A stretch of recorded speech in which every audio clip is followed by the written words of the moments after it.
वंदे मातरम। आज हम बात करेंगे फेक कास्ट सर्टिफिकेट के ऊपर। अगर कोई व्यक्ति गलत तरीके से कास्ट सर्टिफिकेट निकलवाता है और उसको क्लेम करके गवर्नमेंट जॉब भी ले लेता है तो ये पनिशेबल ऑफेंस है, क्योंकि किसी को अगर पता लगा तो ये आपका कास्ट सर्टिफिकेट कैंसिल तो होगा ही, मगर वो एक पनिशेबल ऑफेंस है। पहले आईपीसी के तहत मतलब इंडियन पिनल कोड के तहत सज़ा मिलती थी, अब बीएनएस भारतीय न्याय संहिता के तहत इसको पनिशमेंट मिलेगी। अब कौन कौन सी नई धाराएं हैं वो हम डिस्कस करेंगे। नई धाराओं में 4 नई धाराएं हैं। भारतीय न्याय संहिता 2023 में पहली 318 जो चीटिंग है, मतलब हमारी पुरानी आईपीसी सेक्शन 420 का जो सेक्शन लगता था ना वही है, जिसके अंदर 7 साल की सज़ा है। सेक्शन 338 जो फोर्जरी, वैल्यूएबल डॉक्यूमेंट, विल के साथ अगर टेम्परिंग हुई है तो उसके लिए लाइफ इम्प्रिजनमेंट तक की सज़ा है। फिर सेक्शन 336 सब सेक्शन 3, उसमें भी अगर इलेक्ट्रॉनिक डॉक्यूमेंट्स के साथ टेम्परिंग हुई है तो 7 साल की सज़ा है। और वैसे ही सेक्शन 340, ये सारे भारतीय न्याय संहिता के सेक्शन से जहाँ पे 7 साल से लेके लाइफ इम्प्रिजनमेंट तक की सज़ा है और फाइन भी है। अब एक केस आया था Bhubaneswar development authority versus Madhumita Das का, जहाँ पे ये केस ऐसे जाता है कि एक लेडी जो जनरल कास्ट की थी, जिसका जन्म ब्राह्मण फैमिली में हुआ था, उसने 1993 में मैरिज सर्टिफिकेट निकलवाया, मैरिज के बाद कास्ट सर्टिफिकेट निकलवाया, क्योंकि उसने मैरिज एससी शेड्यूल कास्ट में की थी।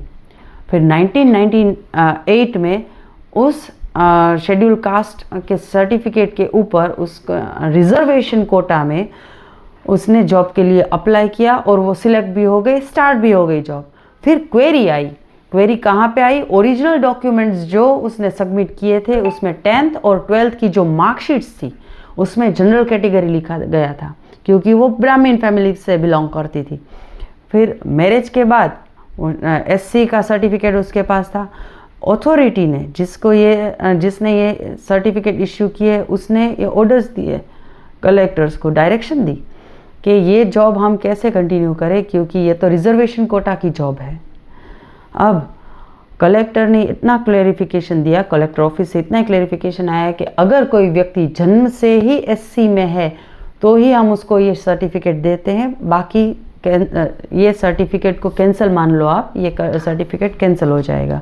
उस बिना पे ये सर्टिफिकेट कैंसिल हो गया। इंटरनल इंक्वायरी बैठी और ये सामने आया कि जॉब तो छोड़नी ही पड़ेगी, फिर जो भी उसको रिजर्वेशन के बेनिफिट्स मिले थे वो भी रिटर्न करने पड़ेंगे।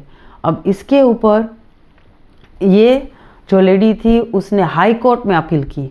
हाई कोर्ट ने सारा सब कुछ सही ठहराया कि नहीं सही है, और जॉब कंटिन्यू करने की बात की कि हाँ आप जॉब कंटिन्यू कर लो, मगर आपका कास्ट सर्टिफिकेट कैंसिल होगा।